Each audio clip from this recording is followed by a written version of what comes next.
Once, there was a war like none other ever before. A war cloaked in darkness, lit only by the flash of flares and searchlights, the explosions of bombs, and the blaze of burning planes. For the first time in the history of human conflict, a war was fought between men and machines at night. It was a battle that neither side was prepared for, one where men risked their lives in planes which had only the most primitive electronics, and where night flying, let alone night fighting, was an unproven science. It became a war of accelerating technology and complex tactics, and of great aircraft like the mighty Lancaster. Yet it began as wars so often do, depending not on weapons, but on the bravery of those who fought. The giant bombers, they're being loaded up for the night's work. In 1939, at the start of the war, Britain was armed with bombers like the Hampden, the Wellington, and the Blenheim. The British Empire is building up a tremendous bomber force designed as the offensive air weapon to smash the heart of Germany. The propaganda films did not show how simple and vulnerable these planes were. It took the Luftwaffe to do that. On the third day of the war, the RAF set out to bomb the German fleet. 29 of these bombers took off. Of them, 1/3 failed to find the target in bright daylight. Navigation was the first technical challenge of the early air war. You can't bomb what you can't find.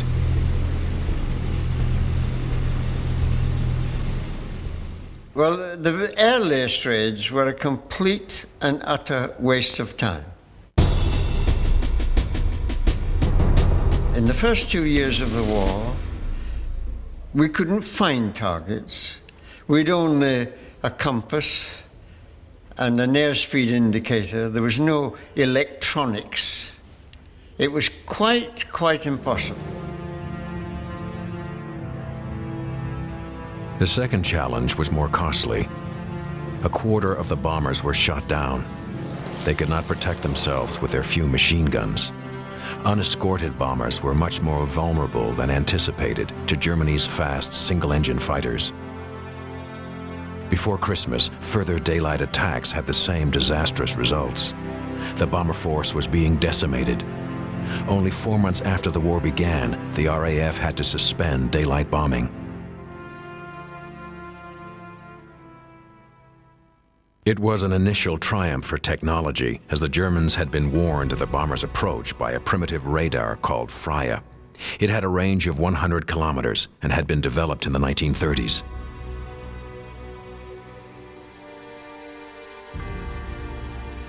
Radar has not changed in 70 years. A transmitter emits a radio signal. When it hits an object like a plane, the reflection back can be timed and gives the distance, the direction, and the speed of the aircraft. Soon, the Germans were to discover that the British had their own version of radar.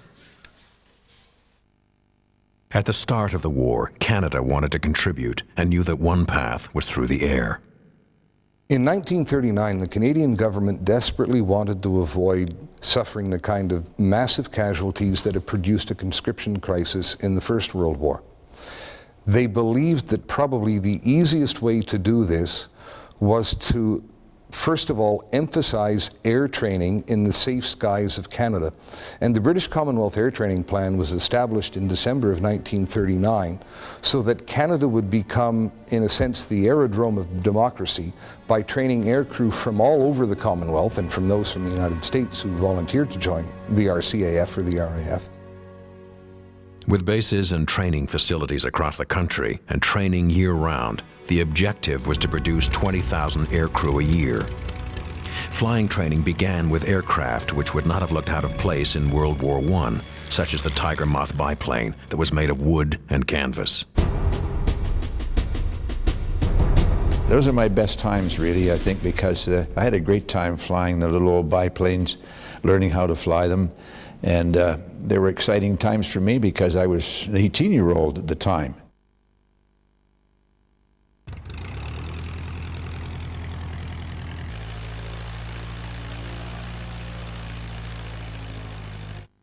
The Link Trainer was the cockpit simulator of its day. It was designed to teach flying at night. Bob Dale was one of the first Canadians to use it. I joined the RCF in April 1940. I was 19 years old and went overseas in December of the same year, December 40. We were the first group, I think, of the air training plan to go overseas.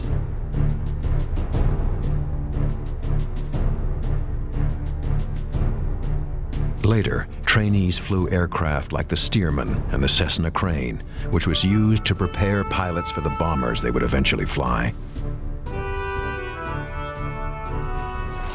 The Canadian-designed Fleet Fort served as an aerial classroom for future navigators and wireless operators. The ubiquitous Harvard was the primary trainer for fighter pilots.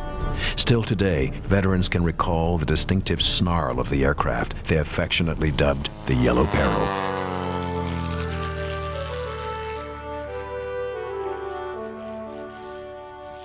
Went to Dunville and flew Harvards. That's where I got my wings. Like so many young men, Pratt's destiny was beyond his control. I was supposed to have gone over as a fighter pilot, but by the time I got over there, they were more on the offensive, so they said the only excuse they had was I was too old. I was 20 to be a fighter pilot, so I ended up on the bomber pilot. The plan eventually created 47 RCAF squadrons overseas. Graduates accounted for over a quarter of Bomber Command's strength. But the war was not waiting for the Canadian airmen to arrive.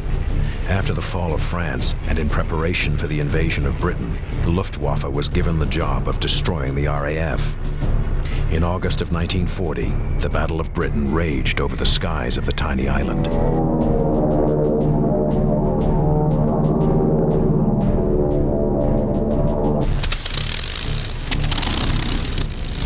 How magnificently those Hurricanes and Spitfires swept the air.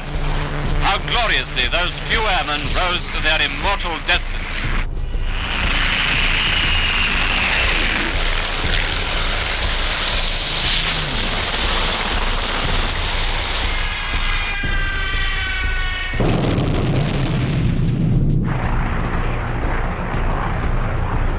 The Luftwaffe was learning the same punitive lesson the RAF had. In daylight, even escorted bombers paid too heavy a price. Soon, they would have to hide in the dark night.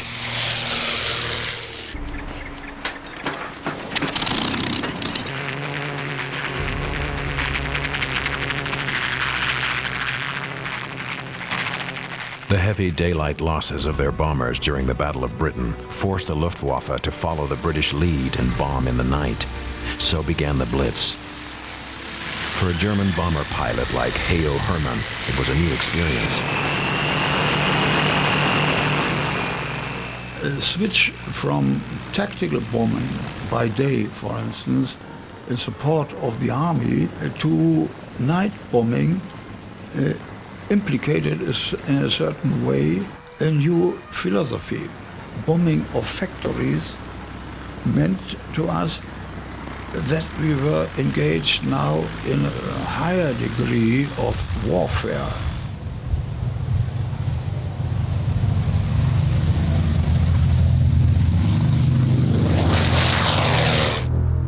The Luftwaffe had not designed nor equipped their aircraft for night bombing. The mainstay of the German bomber fleet was the Heinkel 111. Like its RAF counterparts of the time, it had a short range, only 1,000 miles, and a slow cruising speed of 255 miles per hour. It was designed for tactical bombing and had a small payload. At 4,500 pounds, this was just 1/5 of the bomb load later carried by the Lancaster. When the Germans switched to night bombing, they were almost unopposed in the air.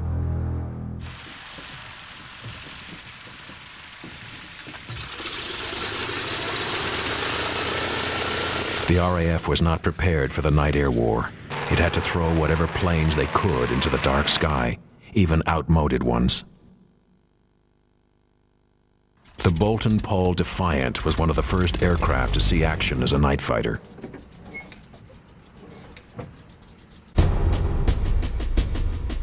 It wasn't designed as a night fighter, it was because night fighting hadn't been thought of. It was a single-engined aircraft with a pilot and a turret halfway down the fuselage with 303mm machine guns. When the Defiant first appeared, German fighters got an unpleasant surprise when they made a standard attack on it from the rear. Later, they realized how unmaneuverable it was and shot it out of the daylight skies. They suffered very bad losses, but as there were no night fighters as such, the Defiant, as it was available, were pressed into service.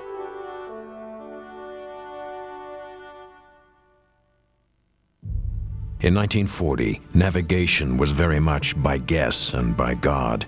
In daytime, lost flyers could hunt for landmarks on the ground. At night, for security, Britain had imposed a total blackout over the island. With every light source hidden, navigation at night could depend as much on luck as equipment, as this British propaganda film showed. England! Black as pitch down there! Mind the blackout, dear. Anybody would think I was signaling to the enemy. Hey, cheer up, Heinrich. What's wrong? We are on our course, aren't we? Subject to drift. This infernal wind will blow us over our course if I can't see something to check up by.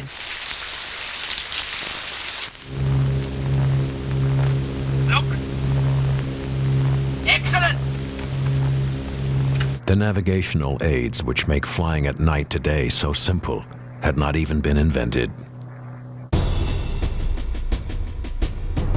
Als Beispiel, dass einmal das auch ausgefallen war bei uns und der Flugzeugführer hatte so eine Art Blackout und fiel aus den Wolken und fing dann die Maschine wieder. Das war bei einem Angriff auf Liverpool-Birkenhead, dass er auf einmal einen Kurs nach Amerika hatte.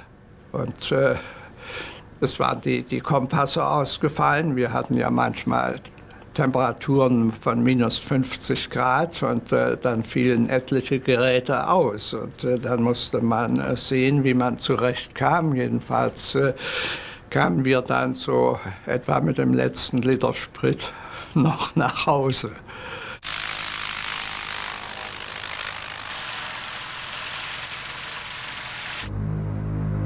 A German propaganda film from the war shows that they had yet to make use of electronic instruments. They made it look far more accurate than it was.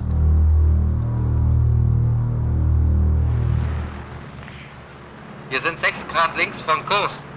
10 Minuten Verbesserungszeit. The Blitz marked the first major aerial battle fought at night. For the pilots trying to intercept the bombers, flying in the dark was very difficult and dangerous. They were the pioneers of the night air war. Well, initially it was a totally new experience. The feeling one got was that any small turn in one direction or a climb or descent, one had to concentrate very intensively on the instruments because the action of the inner ear gives you the false impression that you may be turning when you've actually recovered from the turn, and you feel that you're actually turning the other way, although looking at your instruments are telling you you're flying straight and level.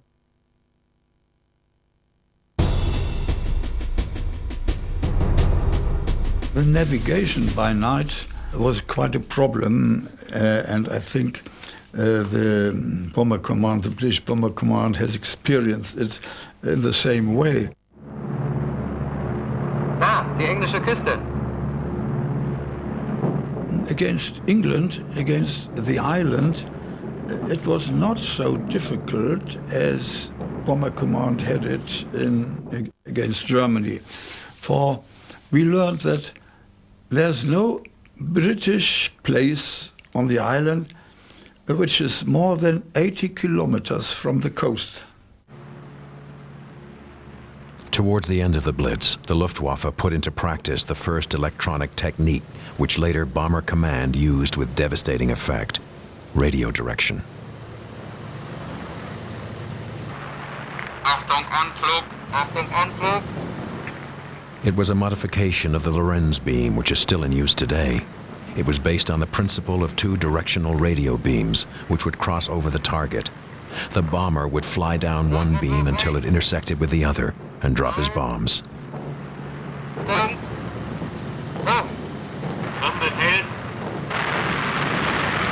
Zeitreffer. Prima! The Germans called this navigation technique the X system. The target where this was first tried out was Coventry. The cost of this technical innovation was 400 Britons who died in the attack. The night is long, but sooner or later the dawn will come. The German bombers are creatures of the night. They melt away before the dawn and scurry back to the safety of their own airdromes. The Luftwaffe thought it was safe in the cover of the night. But it was not invisible. The British could detect the German bombers coming, but they could not pinpoint them in the dark skies overhead. The application of science to warfare had begun before the conflict broke out. Both sides had developed radar. It changed the nature of the war. The British radar was called Chain Home. The air defense system was organized around its ability to see in the night as well as the day. Claire Quill became one of the highest-ranking women in the RAF. She was a ground interception controller, directing night fighters like the Beaufighter against the German bombers. And in those days, the rule of engagement was that you had to identify your target before you shot at it, which meant that the fighter had to get very close indeed. So how do we do it? First of all, we had to have a much better radar. We had to have a radar that would concentrate on one target. We had to have a fighter which needed a radar in the nose to get near enough to comply with this strict rule of you must identify. Airborne radar was the crucial missing ingredient. Only it could allow the intercepting pilot to find the enemy. The British scientists developed a radar which operated on the centimetric wavelength. This short length allowed the equipment to be fitted in the nose of a night fighter. This helped to retain the aerodynamic profile of the aircraft. German scientists were aware of its benefits, but were forbidden to work on it by Hitler. AI Mark IV sent out a signal which was received by aerials on the aircraft. And you had two tubes, one of which would tell you whether the aircraft was above or below, and the other whether it was port or starboard. The technology was still primitive. The radar signal was not highly directional, and the bounce back from the ground could distort the response, giving a Christmas tree effect. You'd get a blip, a sort of triangular thing either side of the main line down the center of the tube. This was the end of 1940, beginning of 41. And the pilots found it a little difficult to believe that this stuff would work. It was a major advance, and some of the protection the darkness offered was being stripped from the German bombers. It was a danger that the Allies would soon face on the other side of the channel.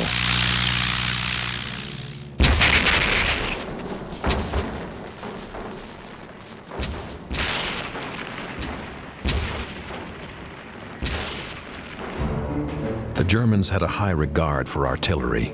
Flak was their abbreviation for anti-aircraft cannon. By the end of 1940, they had more than 500,000 men manning their anti-aircraft guns. Adolf Hitler was a simple soldier. And to simple soldiers, the obvious solution to knocking down incoming bombers was a wall of flak.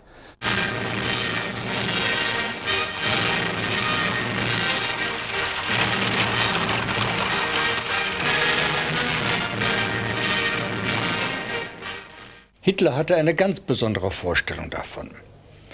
Er stellte sich Konferenz vor, dass einem angreifenden großen Bomberverband eine Mauer von Stahlsplittern entgegengestellt werden solle.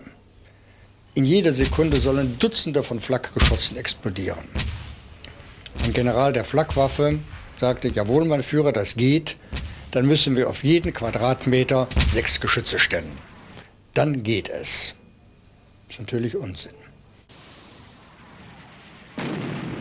The other thing was a wall of flak was a visible demonstration to your own people that you were doing everything you could to provide air defense for Cologne or Duisburg or whatever.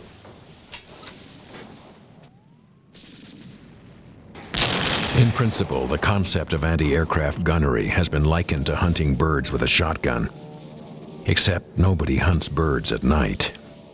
There were two techniques.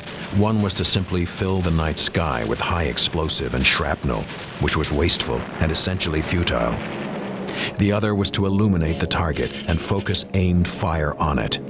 But the searchlights needed help to find the bomber in the vast dark night. In the era of modern warfare, where thermal imaging and guidance systems can identify and track supersonic fighters, the German technology seems primitive, but it was surprisingly accurate for the time. Horchgeräte wie dieser Richtungshörer C39 dienten der akustischen Flugzeugortung. Sie wurden von 2 Mann bedient, einer für die Seite, einer für die Höhe, und eine gut ausgebildete Mannschaft konnte Richtungsgenauigkeiten von 1 Grad erreichen. The sound locators were sensitive enough to pick up the Allied bombers as they were taking off from their bases in England.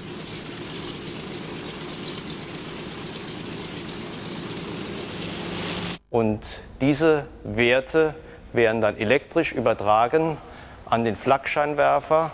Sie sehen hier einen Flakscheinwerfer von 2 Meter Durchmesser. These lights could illuminate a bomber flying 12 kilometers high. The German night fighters hovered in the darkness, watching the lights.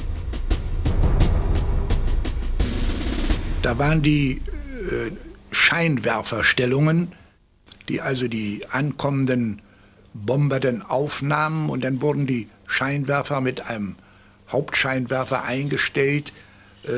So, wo sollten die kommen? Und wenn die einen Bomber erfasst haben, dann kamen alle anderen Scheinwerfer dazu, und dann war der Bomber wie eine Fliege im Netz, in einem Spinnennetz.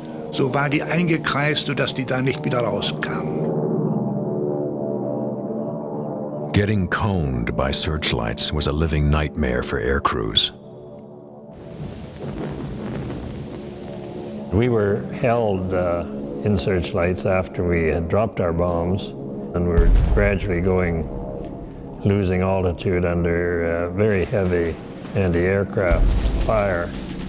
All of a sudden, the anti-aircraft fire stopped, and we were unaware it was a night fighter coming in while we were held in the searchlights, and he badly damaged the plane and injured our rear gunner, but somehow he missed us, and it was that brief time that we were then able to get out of the searchlights.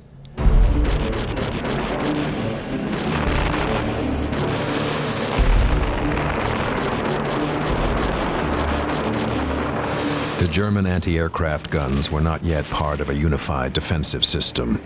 The RAF bombers did not face an organized enemy. That was about to change. During the Phony War, before the fall of France, the RAF had restricted its efforts to dropping leaflets on the enemy. As Norway, Holland, and Belgium were defeated, they began the night air war over Germany. At first, only a few bombers flew on their own, and they caused little damage. But they gave some good news to the beleaguered British public.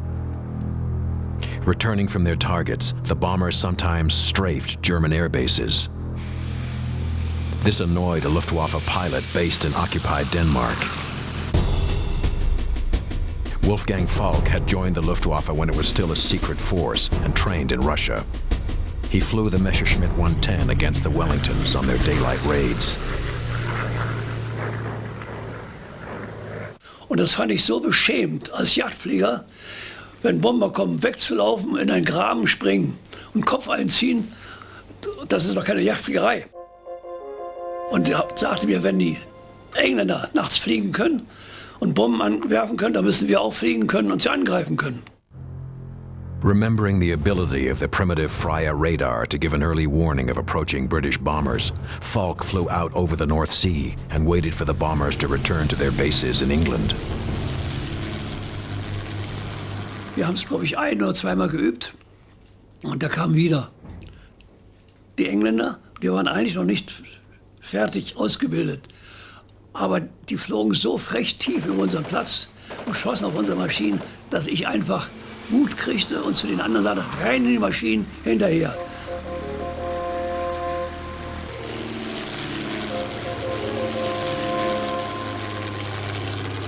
Drei von uns, dazu gehörte ich auch, haben auch geschossen, allerdings auf große Entfernung, haben dann das Ziel aber verloren, weil die nach unten wegdrückten in den Morgennebel über See.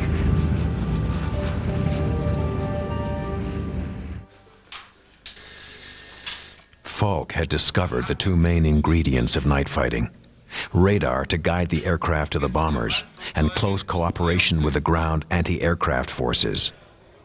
This recipe for night fighting caught the attention of the Supreme Commander of the Luftwaffe, Hermann Goering. Und da hielt Goering mir einen längeren Monolog über den Krieg und die Lage und dass wir selbstverständlich den Krieg gewinnen, das war ja völlig klar. Dass nur ein paar unangenehme kleine Mückenstiche sind durch einzelne Flugzeuge der Royal Air Force, die dann irgendwo ein paar Bömmchen werfen und das wäre lästig und ich sollte die nun bekämpfen und er nennt mich hiermit zum Kommodore des ersten durch mich aufzustellen Nachtjagdgeschwader 1.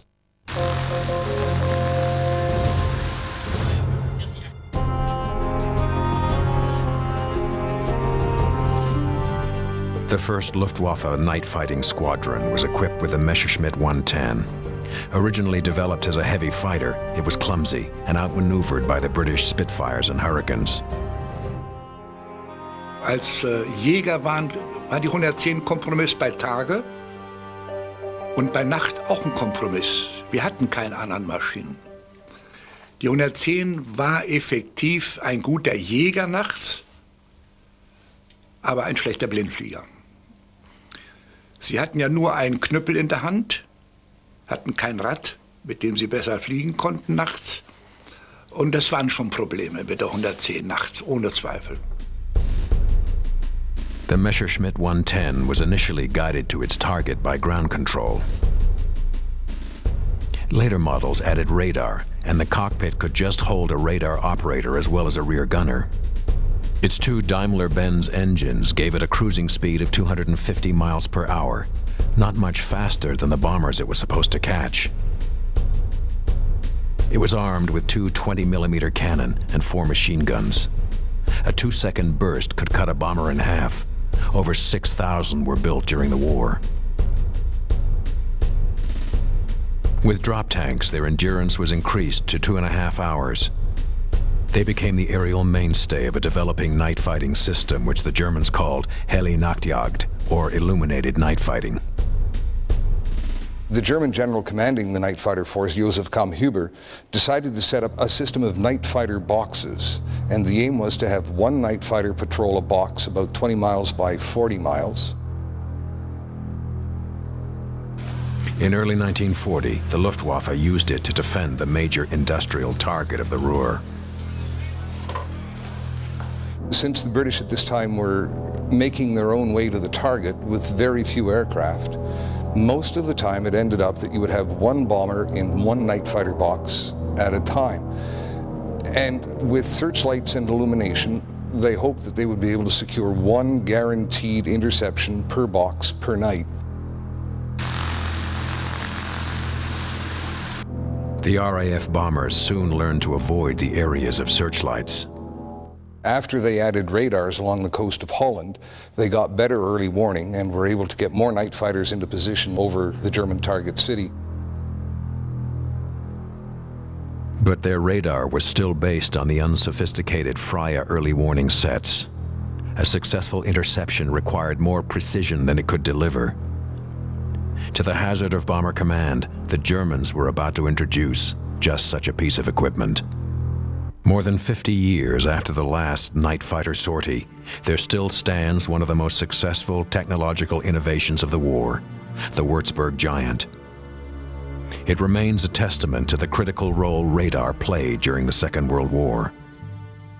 Nach Beendigung der Entwicklung im Jahre 1940 wurden bis 1945 1500 Stück Würzburg-Riese gefertigt. Der Würzburg-Riese ist geteilt in einen Spiegel und in eine Auswerteeinheit. Der Spiegel hat einen Durchmesser von 7,5 Metern. Die Brennweite beträgt 1,68 Meter.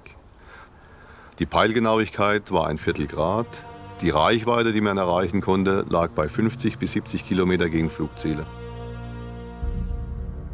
As the RAF learned to avoid the searchlight belts, the Germans developed Dunkel, or dark night fighting. Radar control would lighten the dark skies for the interceptors. The Würzburg Giant was so advanced that it saw service after the war. The antenna was used to make the first accurate measurements of the distance between the Earth and the Moon. It could also track a single bomber with deadly accuracy. I remember my first trip. We sat in the Halifax, the wireless operator sat just below the pilot, just slightly in front of him and below him in the nose. And there was a little window on my left. And I can remember we got going over the coast of Europe, Germany, and I looked out, and the flak, I remember seeing the flak, and I don't think I ever looked out again. I saw the tracers and everything. That was enough for me. I don't think I ever looked out again. The way the Germans worked, they had two ground-based radars, Würzburgs, one of which tracked the incoming bomber and one of which tracked the night fighter. Information from the early warning Freya radars was sent to the divisional control room, which put it together with the closer plots from the Würzburgs. All of the radar plots were given to individual women operators who were called Blitzmädchen, or lightning girls. They projected colored spotlights on the screen, each one for a different bomber or fighter. On the other side of the screen, the controllers could see the spots on the map. And what they would do is they would vector the night fighter, and of course the red dot in the plotting room would show where the fighter was going, and the radar operator would gradually move the fighter, watching the plots on the plotting table, into a position behind and below the incoming bomber, where the fighter pilot could make an interception. This was called the Himmelbett system, which meant a heavenly four-poster bed. The four posts represented the four pillars of the German air defense system: night fighters, searchlights, ground control, and flak. Nordwesteinflug, erste Welle, Spitze 30 Kilometer südlich Grenzhausen, Kurs Südost.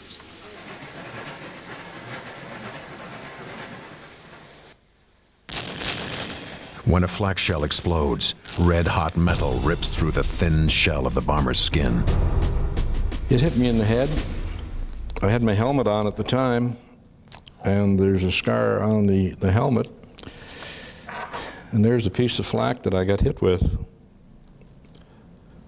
It's quite a jagged piece of metal.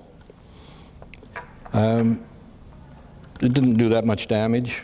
In fact, my crew, and here's when I reported that I'd been hit, the first thing the skipper said, "Any blood?" And I said, "Not yet. I don't feel any." He said, "Where were you hit?" And I said, "In the head." And the navigator came right back and said, "Thank God, it won't hurt him." Jokes. The Himmelbett system was in full operation by late 1941.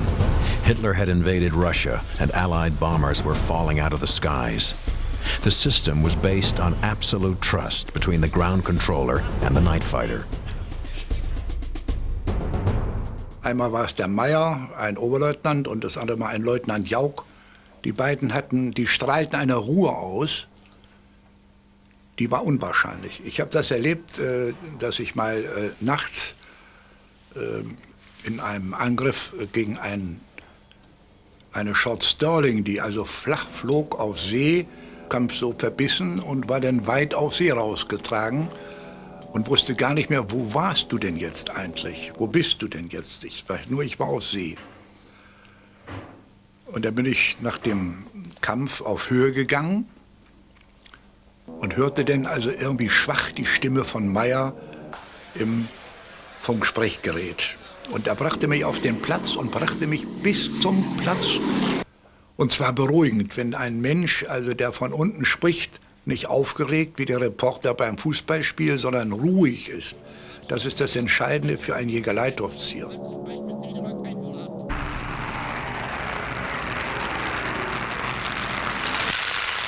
By 1941, Bomber Command was growing in strength.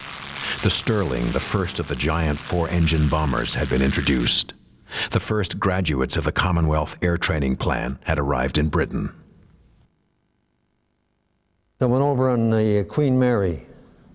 We landed at Greenock, and from Greenock we took the train down south to Bournemouth. And that's where first I got initiated into the smoking and drinking.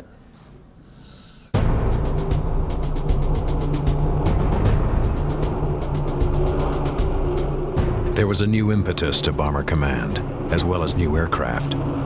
The first version of the Handley Page Halifax flew operationally on March 1941. It was powered by the same Rolls-Royce Merlin engines which drove the Spitfire. They gave it a maximum speed of 250 miles per hour and a range which could take it to Berlin and back with fuel to spare. It carried 11,000 pounds of bombs, twice that of smaller twin-engine bombers, and enough to destroy a city block.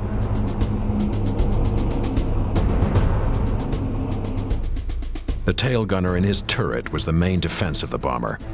He had 4 .303 machine guns with 10,000 rounds of ammunition.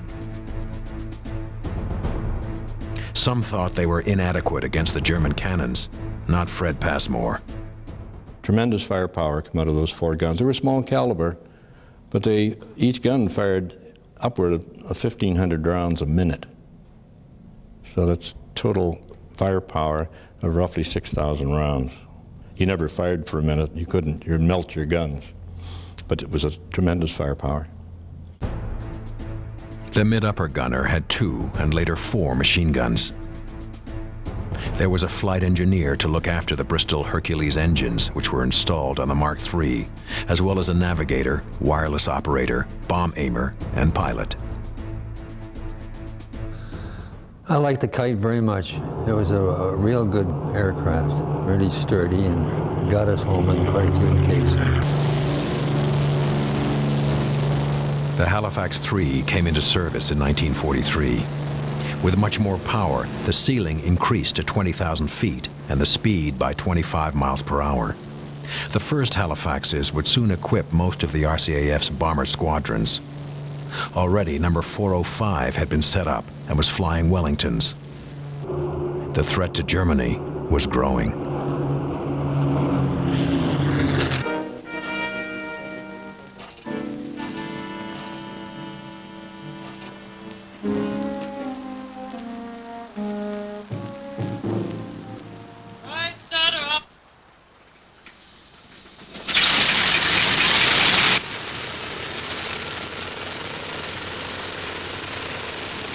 The early raids of Bomber Command were usually made up of no more than 100 aircraft, which arrived over the target on their own. That's if they could find the target at all.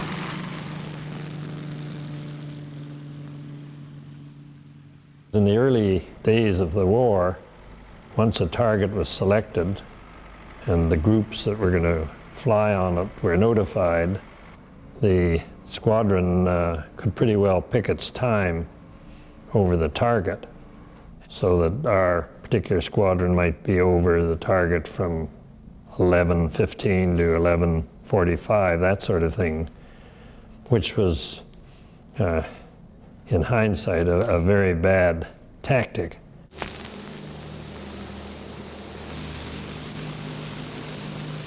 Hello, Mac. Where are we now, as though you're likely to know? I can't find where we are. We're coming to Carlsruhe. Famous for its breweries, you know. Good old Mac.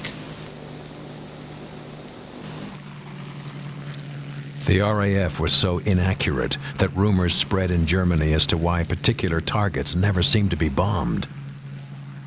Von Flensburg wird behauptet, König Christian von Dänemark hätte in England interveniert, um die einwohnerstarke dänische Minderheit in Flensburg von Bombenangriffen zu verschonen. In Merseburg ging ein besonders kurioses Gerücht um.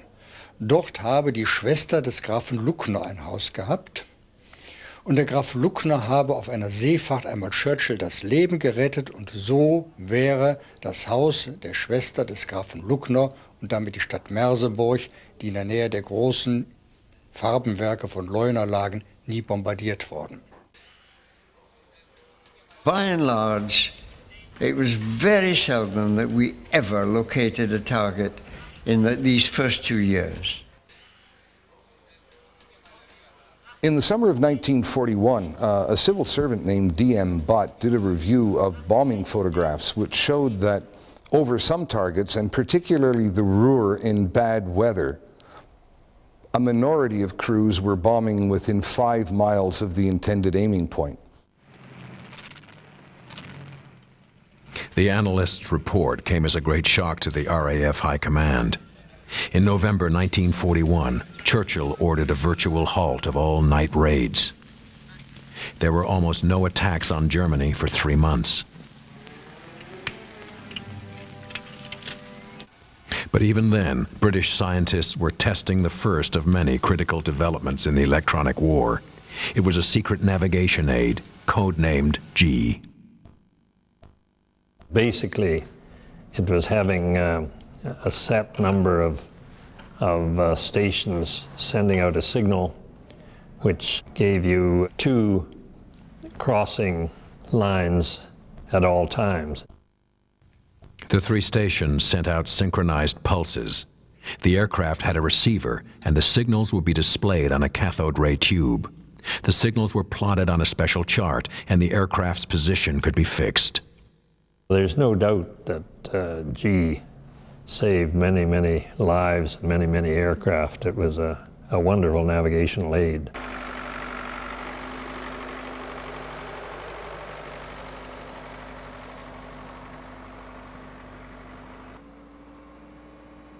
As America entered the war after Pearl Harbor, in February 1942, Arthur Harris was appointed head of Bomber Command.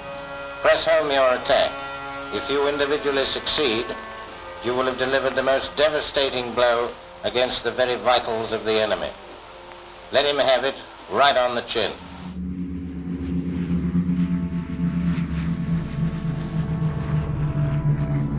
It's been said that necessity is the mother of invention, and war is the mother of necessity. At no point in history had it been so necessary for the men of science to help the men in the air. Events would show how technology came to be both the blessing and the curse of Bomber Command. And Harris said, that's what the bomber offensive will do from now on. Give me the aircraft and I will give you the most important tool towards winning the war.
Once there was a war like none other ever before.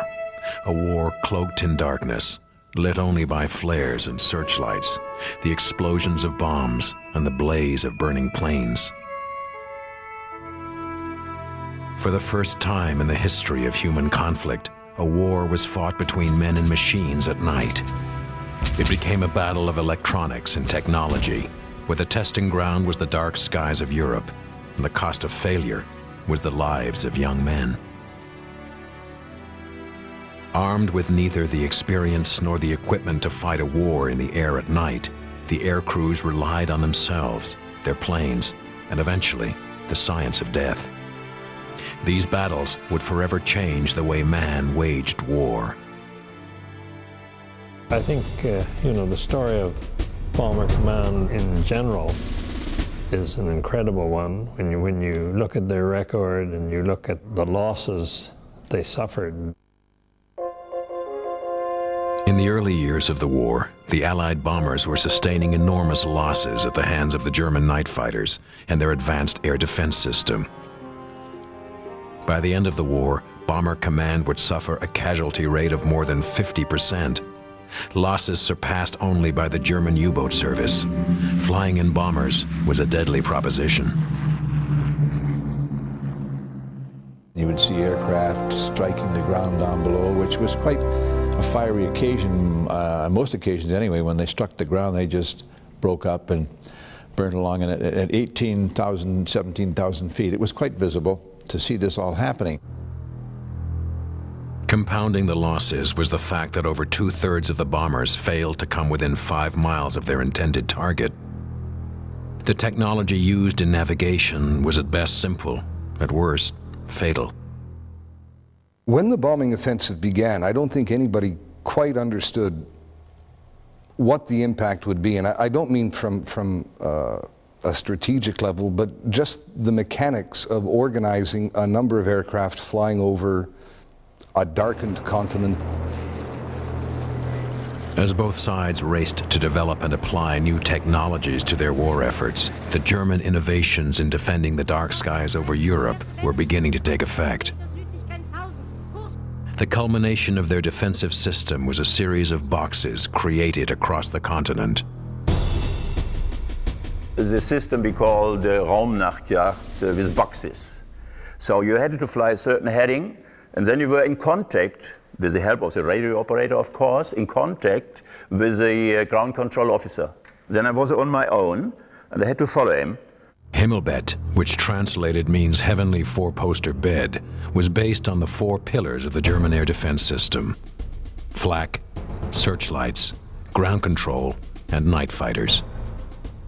What they did was they set up radar installations for each of these night fighter boxes, and the controller on the ground would vector the night fighter into an intercept position below and behind the bomber, again within this 20-mile by 40-mile box. The heart of the German system was the giant Würzburg radar. These would send out signals which would tell the ground controllers the altitude and distance of the incoming planes. This information would be then given to the searchlights and the flak batteries, who would try to shoot them out of the sky.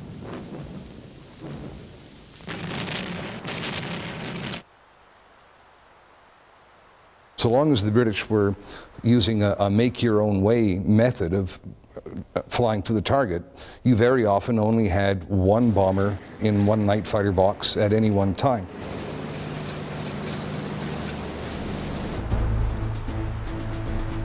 The Germans took their scientific developments and formed them into the tools of war. This created the foundation for the unlikely team of night fighter and ground controller. Leitoffizier war natürlich oft auf dem sogenannten Gruppengefechtsstand und kannte die Flugzeugführer, die er später mal an den Bomber heranführen sollte. Und während des Sprechverkehrs wusste jeder, dass er sich auf den anderen verlassen konnte. I was directed towards those bombers, and then we picked them up with our small equipment we had on the Messerschmitt 110.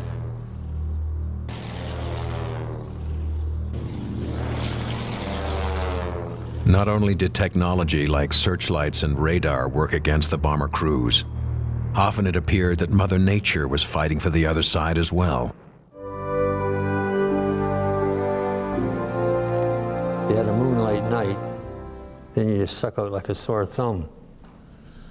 And the fighters would get at you pretty easy that way.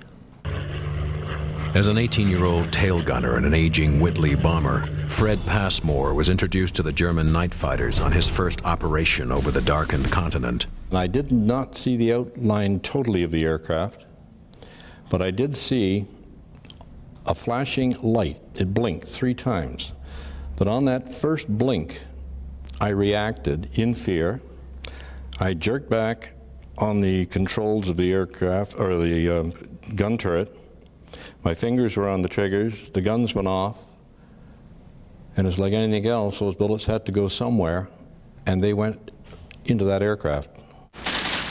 After the burst from his 303 machine guns, Passmore saw the aircraft explode on impact with the ground below. After the initial adrenaline rush, the emotional impact set in. I was scared to death that I had perhaps shot and nailed one of our own aircraft. So that when I got back and we were being debriefed by the intelligence people, I hesitated in telling them what I had done. In fact, Passmore learned later that day he had shot down a German night fighter. He was credited with a probable on his first operation. The Allied bombers, in an attempt to outflank the Himmelbett defenses, tried to fly around them. The Germans responded by extending the Himmelbett zones from Jutland through Holland and into France, the obvious points of ingress into the continent. The Allies needed to develop a method to counter the effectiveness of the German defensive systems. By May of 1942, there was considerable doubt in the Allied command as to whether the bomber offensive was going to do what had been promised. The tremendous losses and the bombers' inability to hit targets put the likelihood of future bombing and bomber production at risk.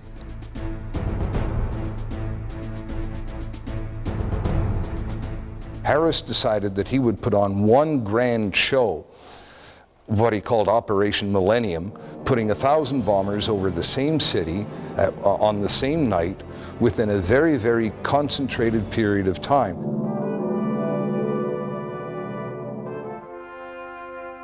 Air Marshal Harris hoped that the symbol of 1,000 bombers attacking in one night at one target would overwhelm the German Himmelbett defenses. The largest air armada the world had ever seen saved the bombing offensive. The Allies were about to change tactics that would alter the war. The idea of the bomber stream was developed mainly to defend the bomber stream rather than to increase the impact of bombing. It was a defensive measure intended to overwhelm this very rigid Himmelbett German night air defense system. That's why it was introduced. And the fact that it was introduced on a night when Bomber Command was going to throw 1,000 bombers at the target was for PR purposes. Wir hatten zu der Zeit das Himmelbettverfahren. Vielleicht kommen wir noch darauf, wo immer nur ein Jäger in einem bestimmten Raum jagen durfte. Nun das ging, solange einzelne Bomber kamen. Da konnte man die erfassen und auch von einem Himmelbett zum anderen weiterreichen. Jetzt kam aber plötzlich ein Strom an.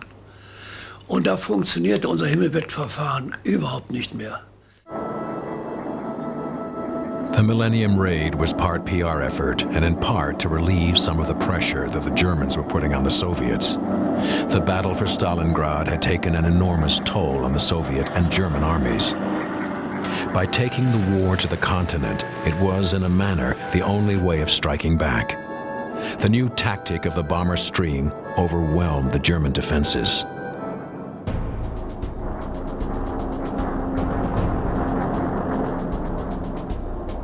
Der zweite Rückschlag war der, dass überhaupt die große Zahl der Ziele schwerer zu erfassen war und schwerer zu bekämpfen war. Und die Bomberstrom sich ja auch noch teilte auf mehrere Ziele, während das vorher mehr oder weniger klar war, auf welches Ziel angeflogen wurde. Critical in this new success was the development of Allied large four-engined bombers, such as the Lancaster and the Halifax. Their eventual payloads of over 20,000 pounds of bombs gave the bomber streams unprecedented impact on their targets. To counter the bomber stream, the Germans' response was led by Joseph Kammhuber, the commander of the German night defenses. Kammhuber forderte, ganz Deutschland mit einer Zone von Himmelbetträumen zu bedecken. Er forderte Tausende von neuen Funkmessgeräten an und einige zigtausend neue Soldaten oder Helfer, zum Teil auch Frauen, die in Uniform Funkgeräte bedienten, Soldaten entlasteten mit weniger wichtigen Aufgaben. Kammhuber wanted to cover not only the whole of Germany, but occupied Europe and Africa as well. Dieses System konnte die Industrie nicht beliefern. On May 30th, 1942, the first 1,000 bomber raid on Germany was to have a devastating effect. Cologne was bombed in a manner that no city had ever experienced. We cannot send 1,000 bombers a time over Germany every time as yet. But the time will come when we can do so. It may take a year, it may take 2. But for the Nazis, the writing is on the wall. Flying one of the new four-engined Lancasters, Bill Randall would complete over 30 operations as a Lanc pilot. It was obedient. It didn't have any faults.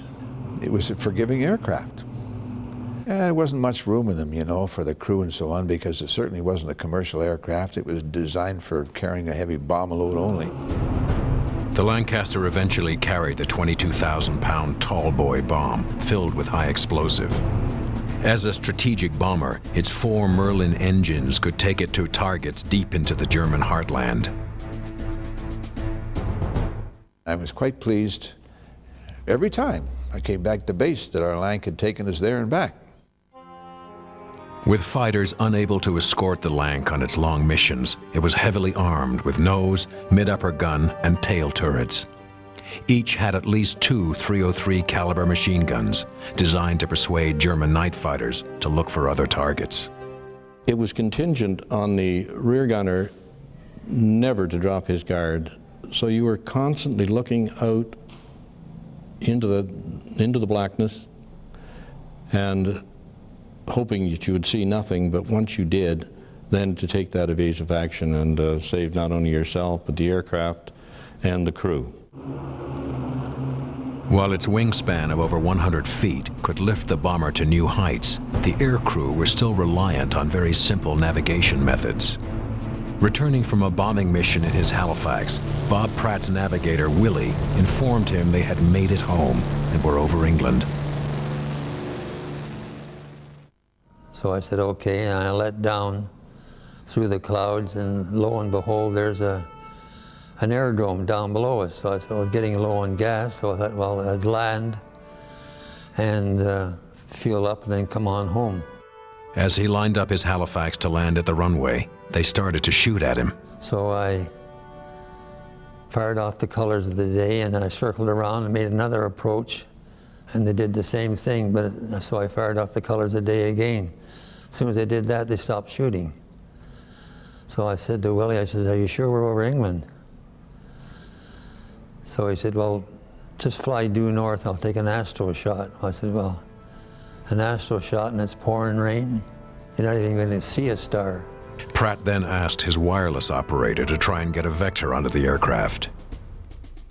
So he got a vector onto us, and they come back, and through the wireless op, they said we were trying to land on a German aerodrome.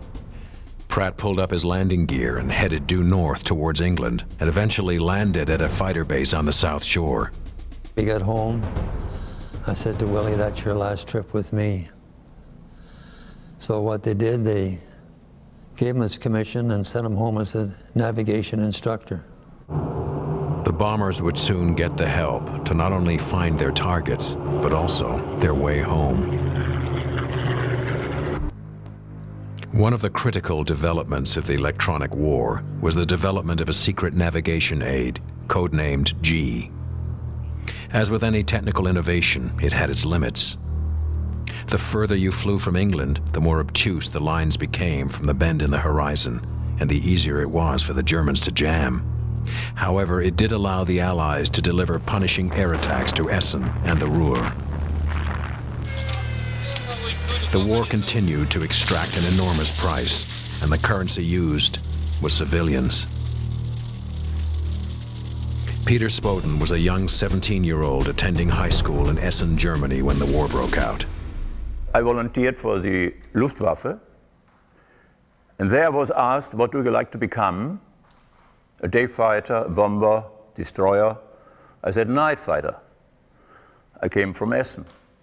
And as I said before, the British bombed already the town frequently, not seriously like later on. And I wanted to do something about it. Spoden flew over 250 missions as a night fighter pilot. The Germans used 2 radars to shoot down the Allied bombers. To get the night fighters into a position in the sky where they could attack the Allied aircraft, the German ground controllers used the Würzburg radars. Once they got closer to their target, the German air crews depended on the Liechtenstein airborne radar to vector themselves into a firing position. The idea was to fly in the direction where the British bombers were, and the radio operator could get on 3 tubes the distance, the direction, and the height.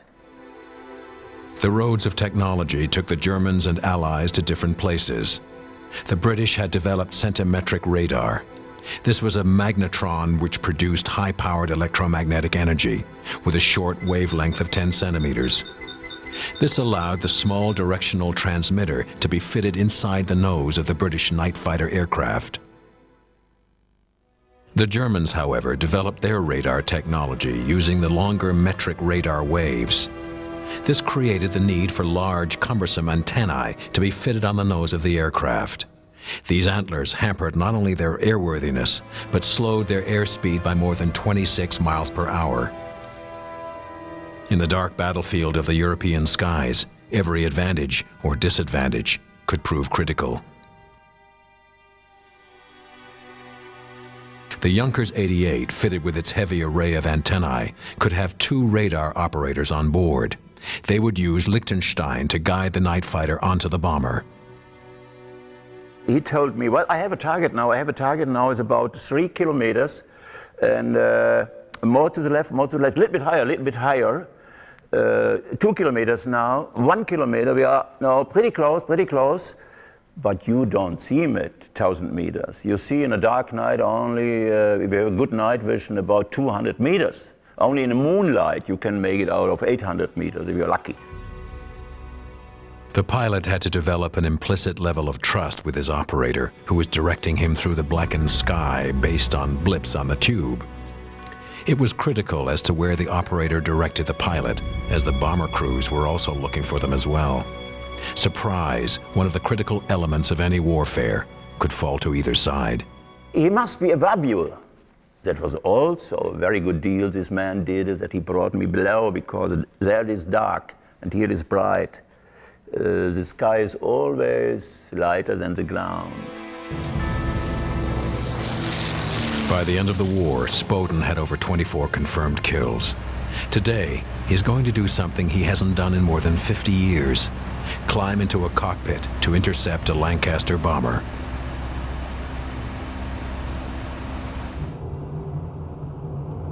I never seen in the air a Lancaster from that size and from that beautiful color. Probably we would be dead if we ever seen a ship like that. Spoden is flying in an A-26 Intruder, an American twin-engined light bomber manufactured at the end of the war. The A-26 is standing in for the Junkers 88, one of the night fighters Spoden actually flew during the war. Armed with only his memories, Spoden takes to the skies in search of his former nemesis, the Lancaster. Today, over the shores of Lake Erie, Spoden is reenacting the interception of the Lancaster using Liechtenstein. You can imagine in the night that the sky is lighter and brighter, but the British knew it. But they did not have guns below them. Below the Lancaster was completely without any guns from under. The German night fighters attacked the lumbering Lancasters from below and behind. Spoden in the A-26 is carefully beginning his interception of the Lancaster.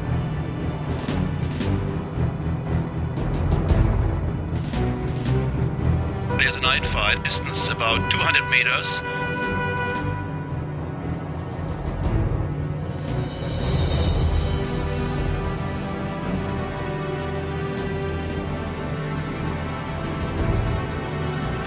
The gunner can see us, and I can see him. Very dangerous moment for both of us.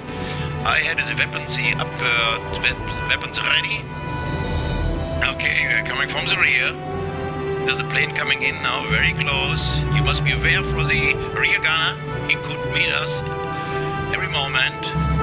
And again, with upwards guns shooting.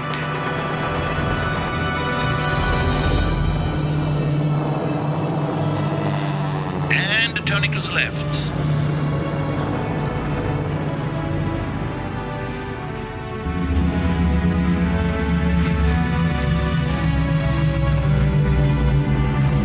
During the war, Spoden himself was shot down 4 times while tangling with the Allied bombers. While the air war was fought over night-covered Europe, the war of competing technologies continued in the laboratories of both sides. The use of one technology was guaranteed to elicit a response from the other side.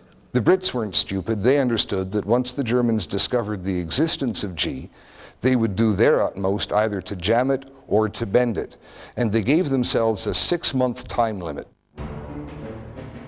In fact, G lasted for 10 months before the Germans discovered it and neutralized it with jamming. But by that time, the British had oboe ready to come into play. Oboe was different than G. Oboe's strength was that you could accurately measure distance with radio. Using 2 stations over 100 miles apart, they would send out 2 signals. The bomber would fly down one towards the target, and when the 2 signals intersected, it marked the point to release the bombs. Einige Fabriken sehr exakt getroffen wurden, konnte man sich bei der deutschen Luftwaffe nicht vorstellen, dass es sich um ein Zielnavigationsverfahren von höchster Präzision handelte. Und man glaubte immer, zumindest zunächst, dass unten in der Stadt, in der Nähe der Fabrik, ein Geheimsender einer Widerstandsorganisation, natürlich meistens wurde gesagt, das sind Kommunisten, die dort sitzen und mit einem Sender Peilsignale geben, um den Bomber heranzurufen. The news that the Allies were hitting targets on cloudy nights infuriated Hitler. He summoned Goering and told him that it was a scandal that the British could do this while they, the Germans, could not. In fact, they had already used this technology with their X system during the Blitz. Oboe also could be seen by the Germans, read by the Germans in electronic words, and the British anticipated that it would eventually be discovered and jammed or used in some other way, and eventually oboe was discovered by the Germans and jammed. In addition to its vulnerability to jamming, oboe could only control a few aircraft at a time. This was impractical for the 1,000 bomber streams that Harris was sending, but ideal for the Pathfinders. The idea was that elite crews, the best crews, would be concentrated in one bomber group. They would be sent out in advance of the main bomber stream. They would find, locate the target, and then using various colored flares, mark the target for the crews of the main force that came in afterward. The crews had all in their briefing been told that the markers were red and green and something or other, because you had to be very careful because the Germans were on it very early, where they would put what they thought were similar things short of the target or way off to one side to try and attract the bombers. Target indicators came in a variety of colors and with names to match their effect. The red blob, made up from a mixture of benzol, rubber phosphorus, and dyes, was packed into a 250-pound bomb case. The pink pansy was a 4,000-pound bomb which gave off an instantaneous pink flash. Brought about greater accuracy on the target.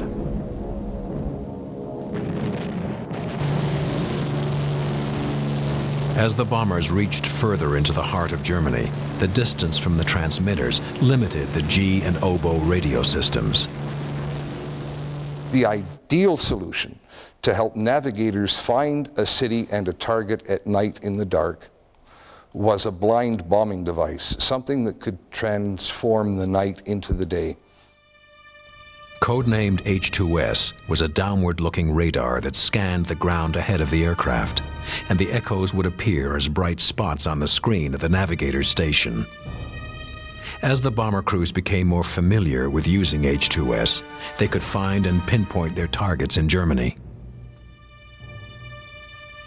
By 1942, the electronic war was becoming one of the most important battles waged between the two sides. One of the most unfortunate things that happened to Bomber Command was that their ideal blind bombing device, H2S, because it was radar, gave off emissions. The Germans were able to home in on it. The technical war was based not only on developing your own innovations, but also responding to what the other side was doing. When the Germans recovered a partially intact model of H2S from a crashed aircraft, they created Naxos, which could detect H2S from as far away as 60 miles. It was one of these things where you could get a leg up using a device, but in the end that leg up became a vulnerability because the enemy took advantage of it. The challenge for the British was to find the targets. The challenge for the Germans was to prevent them from reaching them. The most visible and perhaps the last line of defense was flak. The backbone of the German flak was the famous 88.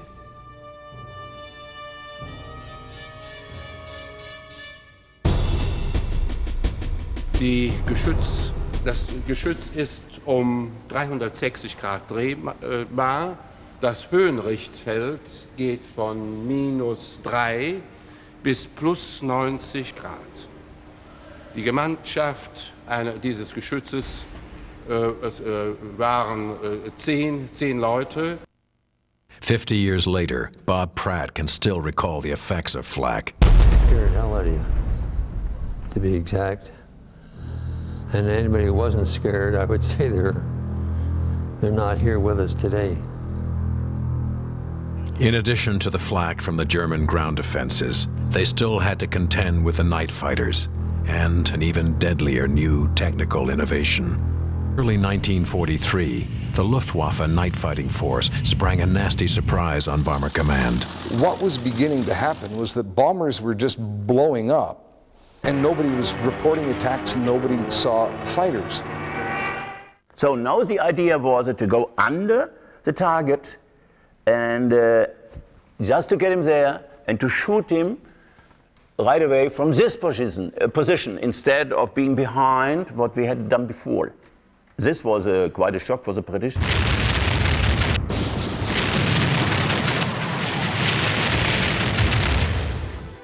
The key to firing from below was the upward guns, or Schrägermusik.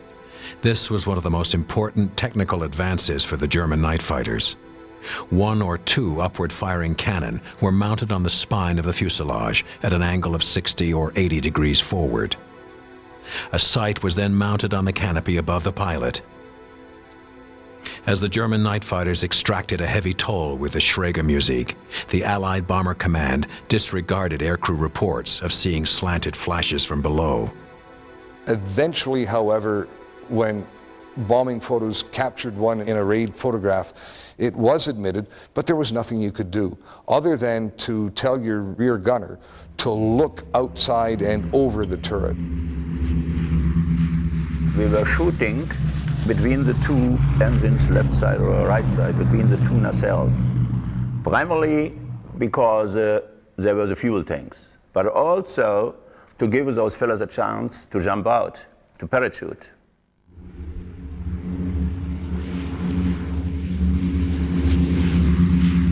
Five decades later, Peter Spoden can still recall shooting down his first Lancaster.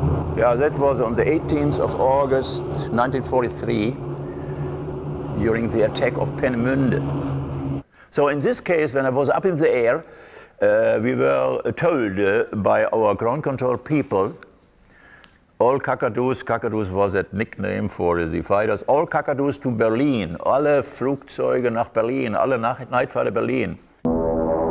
This turned out to be a false alarm, as only the Mosquito Pathfinders were there.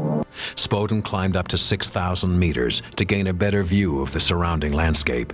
I saw something in the north happening, a lot of fire. And that was the real attack on Peenemünde, which is about 150, 200 kilometers away in the north from Berlin. With that high altitude I had. Spoden, seeing the bombing, hurtled his Messerschmitt towards the action. We went down with high speed, and we could just get the last bombers. And I had a high speed, I remember that, and I saw my son this 4-engine plane, and I was shooting idiotically. Later on I did better, but he did not respond, and he was burning. He went down, and I watched him the whole time when he was going down, and then my radio operator cried, "Der Boden, Leute, der Boden, it's ground." And I was pulling up like this, but this fellow, of course, went down. And it was then close to Peenemünde that I got my first Lancaster. After 30 operations, the Allied air crews were assigned other duties. The Germans weren't so lucky. They continued to fly until they were shot down or the war ended, whichever came first. It was in August 1943.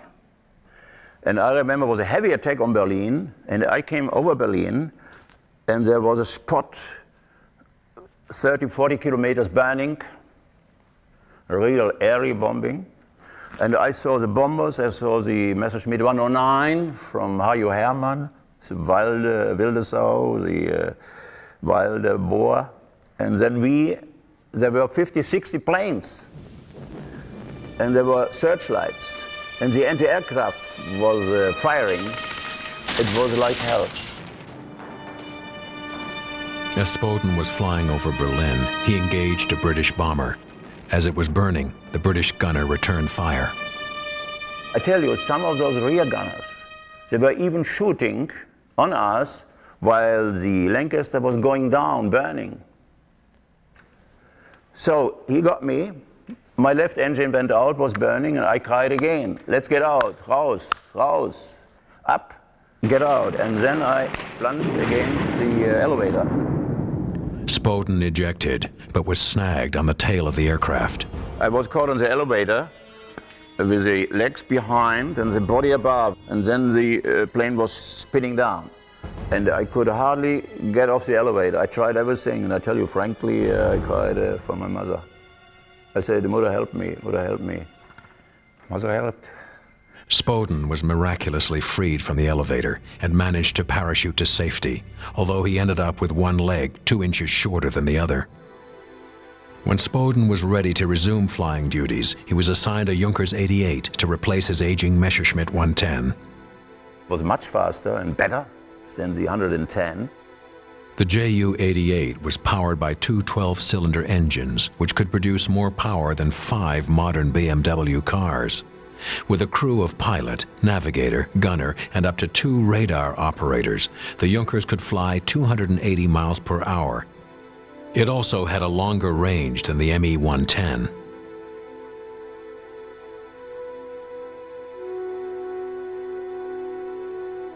By the summer of 1943, the German defenses were at their zenith.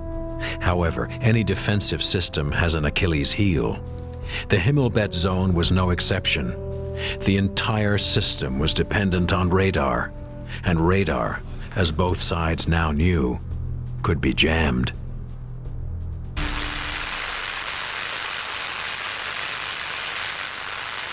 On a warm summer evening in 1943, a massive stream of bombers headed for the northern German port of Hamburg. Erste Welle starten. Once more, the German night fighters were scrambled to their radar patrol zones, again strictly controlled from the ground. In addition to the lethal payloads the bombers carried in their bellies, they were armed with a new weapon that would throw the entire German defenses into chaos. Codenamed Window, it would open a new era of the air war.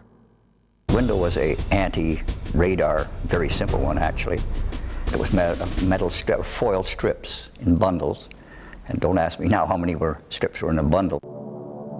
These bundled strips of tinfoil were released from the incoming bombers. The foil was cut to exactly 1/2 of the length of the German radar's wavelength.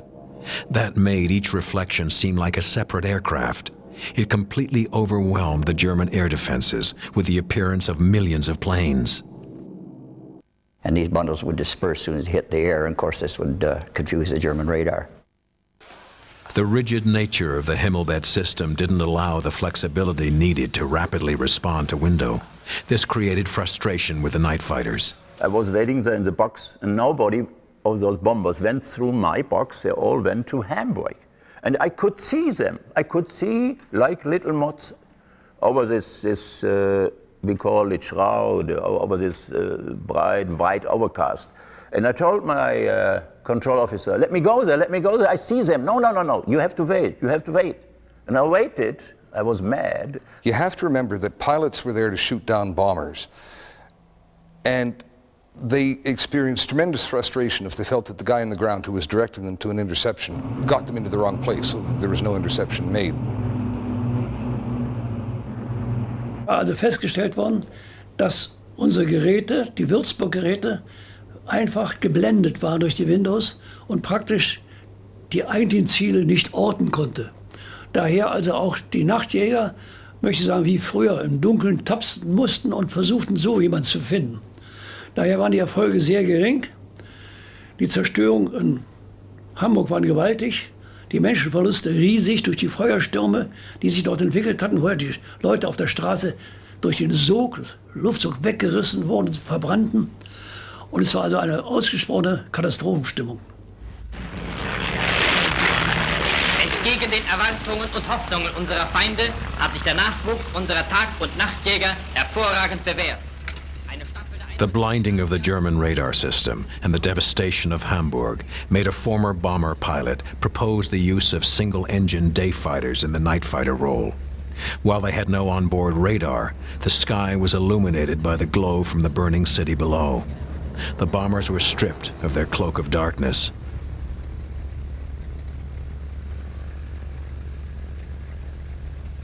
I saw the first bomber caught in the searchlight. Now I was in the turmoil there.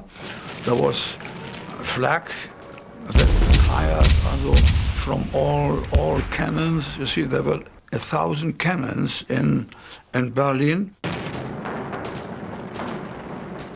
There were searchlights, and there were the bombers, and there were the fighters, all in that turmoil. And we deserved by this system the fine name Wild Boar, or Wilde Sau. Flying in amongst the bomber streams over the targeted city exposed the night fighters not only to the machine guns of the bombers, but the flak being fired from below. Since the separation of flak from interceptors was difficult to maintain, chaos and tragedy were commonplace.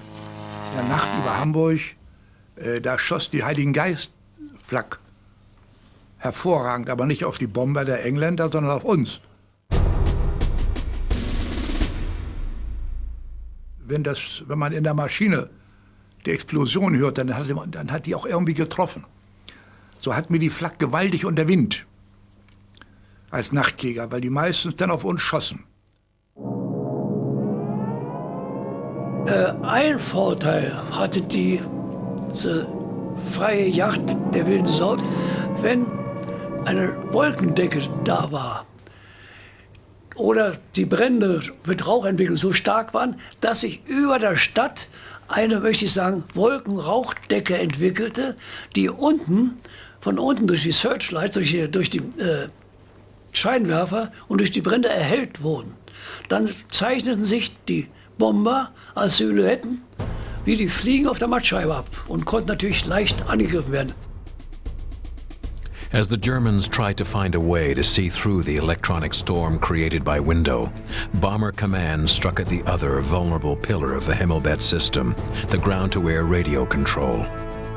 The deadly dance of electronic measure and countermeasure that started in the Night Air War is still rehearsed by air forces today. 50 years ago, they were still learning the steps. The British adopted a countermeasure which they codenamed Corona, in which they got German speakers to broadcast over the same frequency as the Luftwaffe night fighter controller and give conflicting directions to the night fighter pilots. Das heißt also, er bekam meinetwegen Antreten nach Köln und die Stimme aus England sagte, Antreten nach Hamburg. The British also broadcast recordings of Hitler's speeches to drown out the German controllers. Das war also die Reportage, die dann gestört wurde, die zum Teil auch über Störsender gestört wurde. Und als einer der Auswege galt dann das Abspielen von Musik, das heißt Walzer, wenn ein Angriff auf München bevorstand, Marschmusik, wenn ein Angriff auf Berlin oder auf Hamburg bevorstand. Das ging dann über schwere Sender, das heißt die deutschen Rundfunksender spielten dann diese Musik ein. The ears of the night fighters themselves were the target of another jamming technique called tinsel. Microphones were installed beside the bombers' engines. It was keyed back, wired back into our radio sets, and we were told before we took off, the wireless operators, that to search a certain band, a frequency band. When the wireless operators found the German night fighters or controller operating on that frequency, they keyed the microphone for 2 or 3 seconds. Reason being that they could maybe vector back onto you, but that one must have created an awful lot of confusion in the German, must have blasted his ears off, frankly. I've often thought about that over the years. As the electronic war continued, the Germans devised a way to counter the effects of window. The Germans realized if they tracked the window, if they tracked this great line of jamming on their radars, they could direct night fighters from all over Germany into the bomber stream simply by directing them to the coordinates of the window. And that's what they did. The war was becoming a battle of science and a race of developing technologies. Yet what never changes is the one emotion that has found its way into every conflict.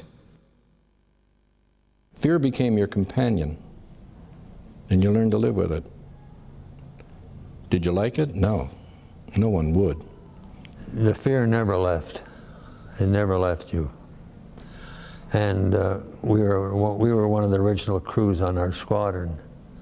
As it got closer and closer, you figured, well, is this the trip that we're going to get it? Bomber Command demanded a great deal from their young crews. The night war created a battle of electronics, which changed the nature of warfare. As the war began to shift in the Allies' favor, the melding of tactics and technology was now approaching a science which would be tested to the fullest in the final aerial battles. Battles which would put the air crews to the ultimate test. I've been asked many times, how old were you when you started the war? And I said 18. And they said, oh, and how old were you when you finished? And I said 85. And I think that sums it up.